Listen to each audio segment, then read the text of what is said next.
and welcome to episode 28 of The Smallest Thing. I'm Lisa Manterfield. If you're anything like me, you've probably been watching way more TV and movies than usual during this pandemic. Factor in the poor air quality here that we've had due to the wildfires, and I've been inside more than ever. I've noticed an interesting phenomenon when I'm watching pre-COVID movies and TV. I'll tell you more about that later. But first, Em finds herself alone in this week's episode of The Smallest Thing. Welcome to the serialized audiobook, The Smallest Thing, written by Lisa Manterfield, read for you by Charlie Sanderson. Chapter 28. I can't count the number of times I've wished I could be alone. I couldn't wait to get away from the village and out from under the watch of my parents, to be free to be myself and do my own thing, without other people and their opinions getting in the way. I wished so hard for that. And now I've got it. Now I am completely alone. I plop onto the wall by the war memorial and try to form a single coherent thought. Tears sting the rims of my eyes, but I blink them back. I am not going to feel sorry for myself. I am not going to cry. Despite my determination, an unwanted thought creeps its way into my head. There is nothing here worth staying for, and nowhere left to run. Once, after an argument with Dad, I tried to picture how he'd feel if I no longer existed. I imagined a noble Shakespearean suicide, a silent farewell to a world with nothing left to offer. My friends and relatives weeping for the waste of my precious life, caring too late to save me. But I knew I'd be afraid to chase death, too chicken to kick away the chair, step off the bridge or swallow the pills. But now, death is chasing me. It would be so easy to stop and let it catch me. The list of protocols is like a reverse recipe for my demise. All I'd have to do is switch the do's for don'ts and vice versa. Don't wear your mask. Don't wash your hands frequently in hot soapy water for at least 30 seconds. Don't maintain at least 2 meters between other people. Do touch your face, eyes and mouth. Do go into restricted areas. Do make unnecessary contact with people whose status is uncertain. It wouldn't be choosing death, would it? More like putting myself in the game and seeing if death chooses me. I shake my head to clear these thoughts. Contracting the virus might be the only way out of this hole of hell, but it's not an option I'm prepared to take. Emma? The voice startles me, and I'm reminded that, in the old world, I'd never have put myself in a position where someone could creep up behind me while I sat alone. Only in a place as dangerous as this could I feel so safe. You have to come back to the house, Aiden says. I don't respond. I know he's right, but my body won't move, and my head is too muddled to force it. I'm ever so sorry. His muffled voice is not so much cutting the silence as swimming through it. I didn't want to do this to you, but you did it anyway. Because I want him to have the best care he can. I could have given him that, but not the medicine that could save him. There is no medicine, that's the whole point. You have nothing to save him. All you can offer is a convenient place to keep him. You'd better go, I say, even though it's not really what I want him to do. He hesitates long enough for me to know he's not going willingly. I wanted to tell you that they're starting a vaccine trial, he says. My heart flickers. Will they give it to my dad? He shakes his head. Not yet. They have to, I say. If there's a chance it could help him, you have to try it. They won't take that risk until it's been tested. I've volunteered for the trial. What does that mean? Well, mainly it means I won't get to see you for a while. Why not?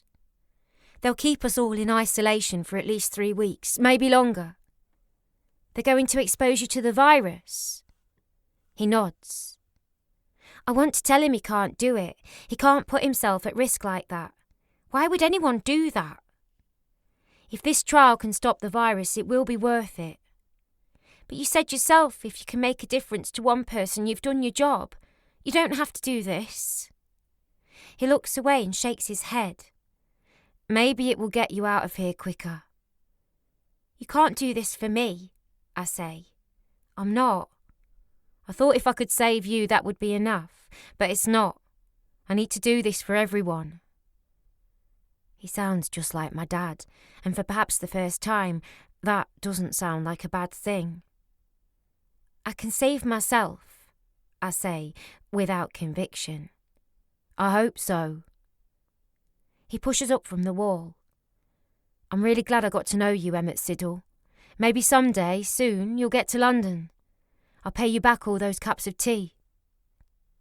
A light springs into his eyes, and the filters on his respirator twitch upwards so I can tell he's smiling at me. I have no way to tell him how grateful I am and how precious that one kind smile is to me. I'd like that, I tell him, although I no longer know what someday would mean for me. Certainly not back to normal, because normal no longer exists. But it would mean I'd be alive, that maybe I could piece my life back together again. And maybe it would mean I would see him again too. He gives me one last look that is part joy, part fear, and maybe part love.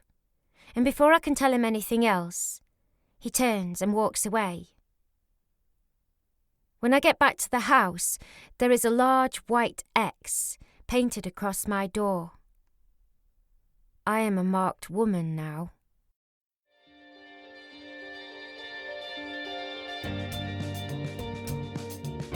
Welcome back. When I've been watching movies and TV lately, most, if not all of which was produced pre-pandemic, I've noticed I'm having a physical reaction to poor protocol. Character reaches out to shake another's hand and I physically flinch. Strangers getting close, groups of friends hugging, big crowds in packed venues. The other weekend I watched an old noir movie where one character drank from another character's glass. I was more worried about the potential for disease transmission than the fact that the scotch in the glass was poisoned. All this gave me pause and made me think, that would never happen now. How the times have changed for us. I was listening to a podcast earlier this week, and the host talked about how her comfort zone has shrunk during this pandemic. Joanna Penn hosts The Creative Pen, a podcast about writing, publishing and marketing for authors. An author herself, she sets her thrillers in locales around the world, and travelling for research is a big part of her creative process. Obviously, she can't do that now, but she talked about how comfortable she's become with her new small footprint routine. I'm feeling that too. I have the same daily routine, which changes little on the weekends. I eat much the same food, walk the same loops, and watch the same TV night after night. I'm disconcerted to realize I'm not bored, and I too have settled into a new normal. Joanna decided she was going to start expanding her comfort zone by making big plans for the future, even though she knows she may have to cancel her plans as this pandemic saga continues to unfold. Thinking about how I might expand my own comfort zone, I'm also thinking of signing up for a running event next spring. Even if it gets postponed again, it will give me a goal to aim for and something to look forward to. I'm actively searching out new places to run and walk to create a little bit of adventure. I'm considering venturing out for a haircut, inviting friends over for outdoor, socially distanced coffee or happy hour. I just signed on for another season with my running group, who are now meeting virtually after their weekly socially distanced runs. And I'm weighing the risks of going back to swimming at my local pool under their new protocol, or unfreezing my gym membership and doing their outdoor workout classes. I don't want to forget that we are still in the middle of a pandemic that is constantly in flux, and that I live in an area where COVID is still widespread and most indoor businesses are closed. I don't want to start shaking hands and hugging and drinking from potentially poisoned glasses, but I do want to expand my comfort zone. I'm not going to take unnecessary risks that could endanger my loved ones, but nudging myself out of my current rut will do me a world of good. Let me know if you decide to expand your own comfort zone. Until next week, though, stay safe. Thanks for listening to this episode of The Smallest Thing. To make sure you don't miss next week's episode, you can subscribe now on Apple Podcasts, Google Podcasts, Spotify, and more. If you'd like to support the show, please leave a review and share this series with others you think might enjoy it. If you're on Instagram, tag me there at LisaManterfield_, or follow me on Facebook at author Lisa Manterfield and Twitter at Lisa Manterfield. My newsletter subscribers are always the first to know about my news, events, upcoming releases, giveaways, and more. Sign up for monthly delivery at lisamanterfield.com/subscribe and get your complimentary copy of Love, Loss and Letting Go, 3 of my short stories. Thanks to Justin Joseph for producing and editing this show, and to Ketsa.uk for the music. That's all for this episode. Thanks for listening.